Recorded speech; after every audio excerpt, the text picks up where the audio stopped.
Hi there, everybody. We're going to talk about pronunciation in this video and not sounds. We're talking about word stress, which I think is one of the most important ways you can improve your pronunciation if that's something you're working on. English is a stress time language. So that means that the rhythm of the language, the way it sounds, and the amount of time we give to each part of a word is based off of how stressed that part of the word is. So some parts of words are stressed and they're louder and longer, whereas other parts of words are not stressed. They are unstressed and they are shorter and quicker and reduced. We don't pronounce the vowels very clearly. So what am I talking about? I'm talking about word stress on syllables. What is a syllable?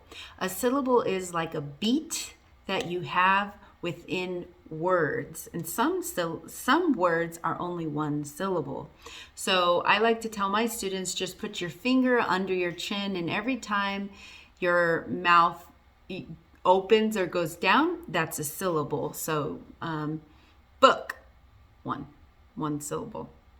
Syllable, 3, right? Or you can clap, syllable, book, right? So a syllable always has a vowel in it. It always has to have a vowel inside, okay?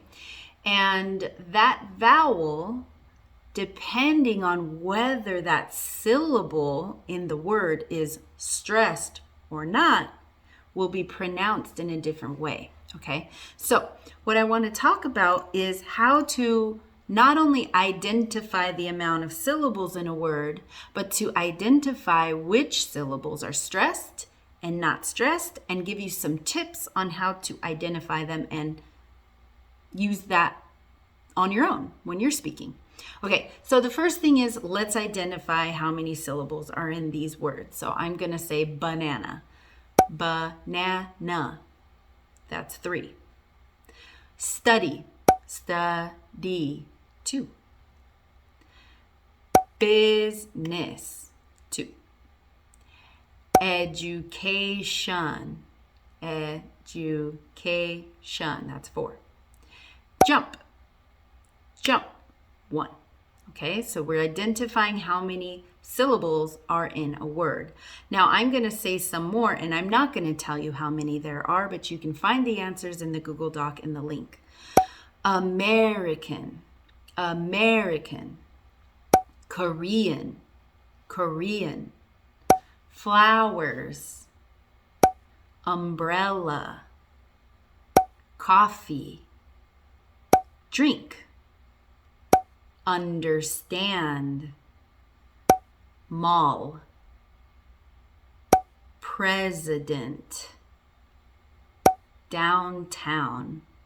Okay, so hopefully you were able to find the answers to those and identify the number of syllables in those words.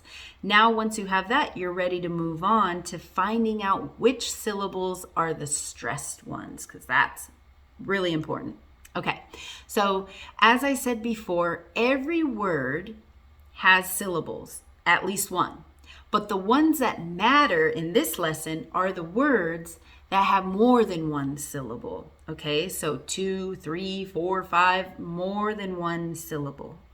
Okay, because those are the words that will have a louder and longer syllable or a stressed syllable. And then there will be words that are unstressed. So listen to these words, and what I'm going to do is I'm going to stretch my rubber band when there is a stressed syllable, okay? American, American, Korean, Korean, flowers, flowers, umbrella, umbrella, coffee, coffee. So when I stretch the rubber band, It's because I want you to see that the stressed syllables are held longer and they are pronounced louder than the other syllables. And that is something that I mentioned earlier about the stress time language. We do not dedicate the same amount of time to every syllable in English.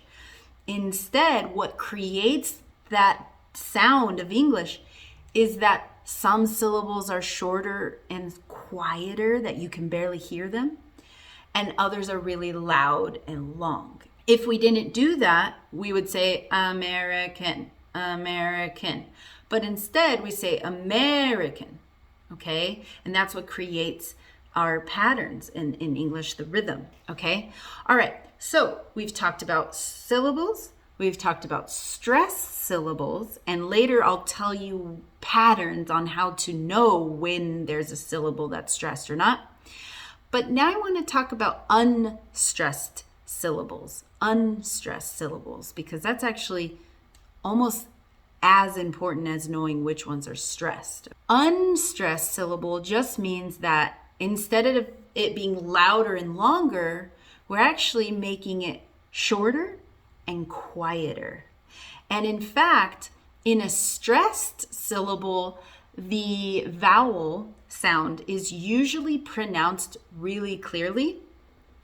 And by the way, vowels are very hard in English because we have 5 letters, but like 15 vowel sounds, or 13 to 15, okay? So it's hard. But when it's a stressed syllable, that vowel sound is loud and clear as it should be. And there's a lot to know about vowels. So if you don't know how to pronounce them, there's another video on that. But as far as the syllables that are not stressed, those ones, the vowels, not always, but a lot of the time, become a vowel that we say is called schwa sound, the schwa sound. So it's the sound, okay? And by the way, I'm talking about American English in this entire video because even though English is a stress time language in all dialects, not all dialects of English use the same stress patterns on words, and definitely maybe not the same overusage of the schwa sound, okay, like we do in American English, okay? So in American English, when we have an unstressed syllable, we go not always, but a lot of the time, okay? So now listen to these words, and you can see them here. When it's a stressed syllable, I'm going to stretch the rubber band, but when it's unstressed, I'm just going to say for the vowel, okay? So the first word is definition. So I'll say it slower. De, that's a vowel. De, f, ne, shun, So 2 times I said okay? I didn't say definition. I didn't pronounce all those vowels. I said definition. Because when we do that schwa sound, it actually allows us to speak more quickly because it's so relaxed. Your mouth is relaxed, your tongue is kind of low in your mouth and forward, and then your mouth is open too, okay? Like relax, okay? So here's another one. The word is musician, okay? But am I saying musician or am I saying musician,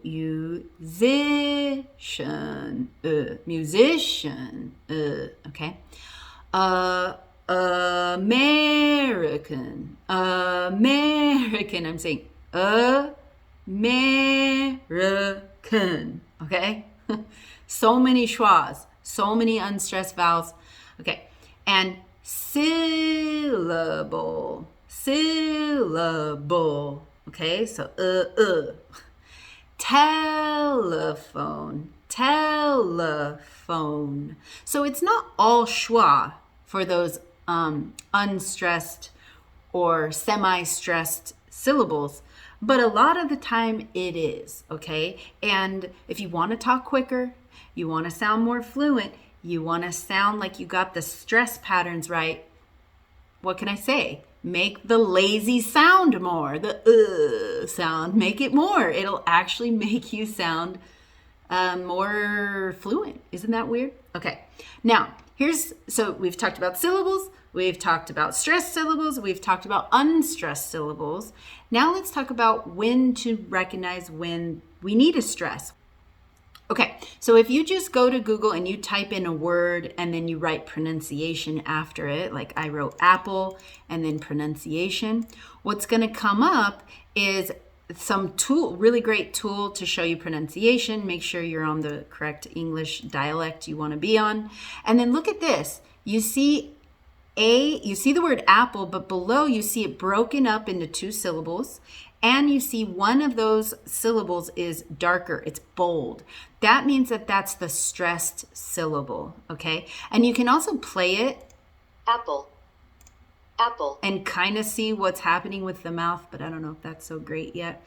And you can practice. But anyway, what I want you to see is that one of the syllables is darker and bolder, and that shows you which syllable is stressed. Now, of course, you're not gonna do this for every single word, every single time you talk, because then you would never be able to talk. And remember, being able to talk and be fluent, even though you make mistakes, is more important than being correct all the time, okay? Because it's actually not even possible to be correct all the time. You just need to practice. But at least you can raise awareness, raise consciousness, and start to notice these patterns. And you'll start to notice them in yourself when you're speaking. You might need to say the mistake 20 times, but you'll notice it eventually, okay? All right, if you practice enough, that is. Okay, so going back over here, I want to talk about some patterns that you can learn for when syllables are stressed inside of a word. And my favorite one is when we're talking about numbers. And I'm talking about the teen numbers, like 1, 3, 1, 4, 1, 5, right? Teen, 13, 14, 15, 16. And the 10 numbers, like 20, 30, 40, right? 20, 30, 40, the 20, 30, 40. Those numbers cause people a lot of problems. Am I saying 1, 3? Am I saying 3, 0? 13, 13, or is it 30, 30? Which one is it? Okay, well, there's a rule, and it's really pretty simple and straightforward. And the rule is, if you're using a teen number, the stress is on the teen part. 13, 14, 15, 16, okay? 17. And also, the part that's not stressed, you can use a schwa. 16, 17, 18, right? Use the schwa and make sure that the teen part is louder and longer. Then, for the 10 numbers, you stress the first syllable. 20, 30, 40, 50. Okay, so let's see if you can hear the difference in what I'm saying. Okay, and I'm going to highlight my answers on the Google Doc so you can see the answers of what I say later if you go and access it. But I'm just going to pronounce some words right now, and I just want you to, there's 2 sentences. If you open the Google Doc, there's 2 sentences.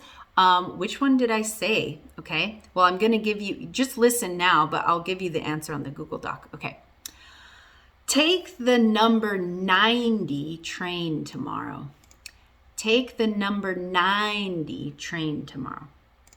Number 2. The potluck is on the 30th of this month. The potluck is on the 30th of this month. Number 3. The movie starts at 5:15. The movie starts at 5:15. Number 4. He's only 17 years old. He's only 17 years old. And number 5.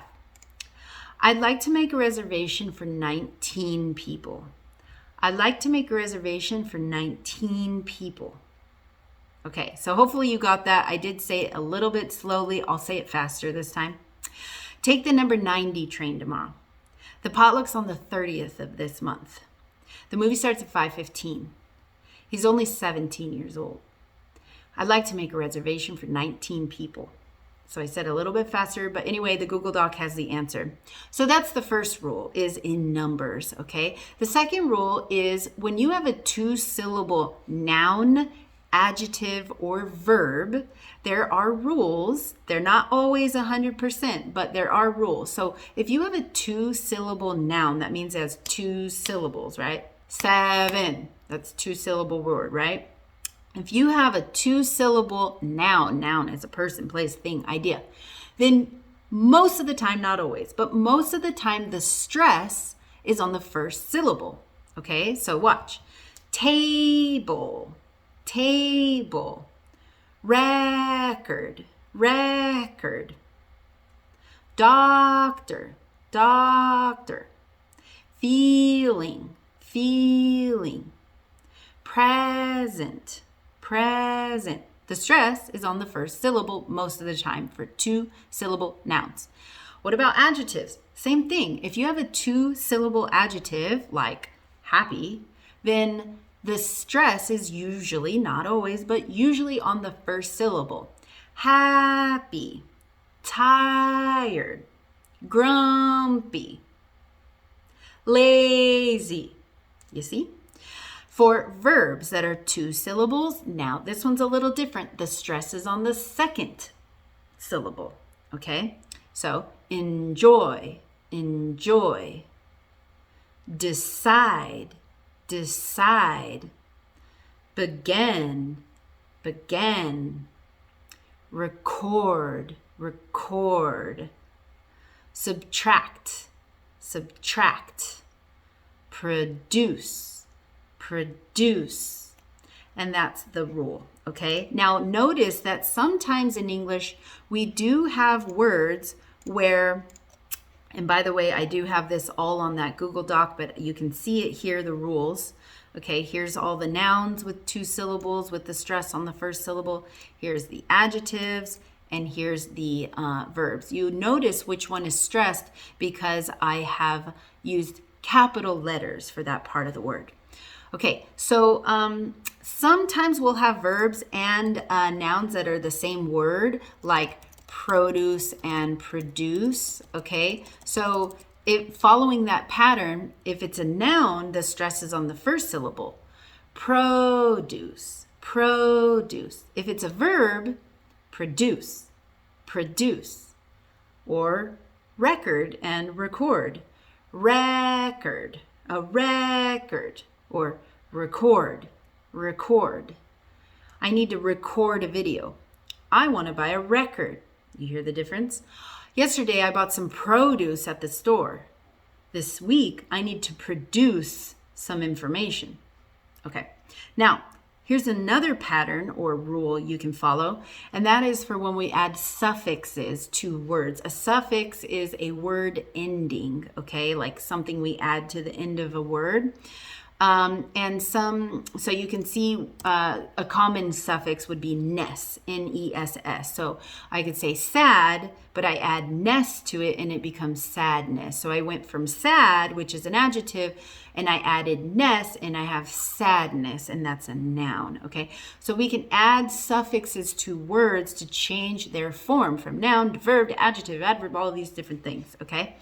Some common suffixes are ness, itty, shun. Okay, but what do those mean? Okay, now that's a lot, and I'm not going to go into a lesson on that. What I am going to do is tell you what happens to the pronunciation or the word stress when we add certain suffixes. So, for example, let's look at how the word changes when we add a suffix. Not how the word changes, but where the stress changes, okay? So look at these words and let's see how the stressed part of the word changes when we add a suffix to it. So for example, the first word is personal, personal. Now if I add itty to it, it becomes personality, personality. I went from having the stress on the first syllable, personal, to having the stress all the way on the second to last syllable. How about this one?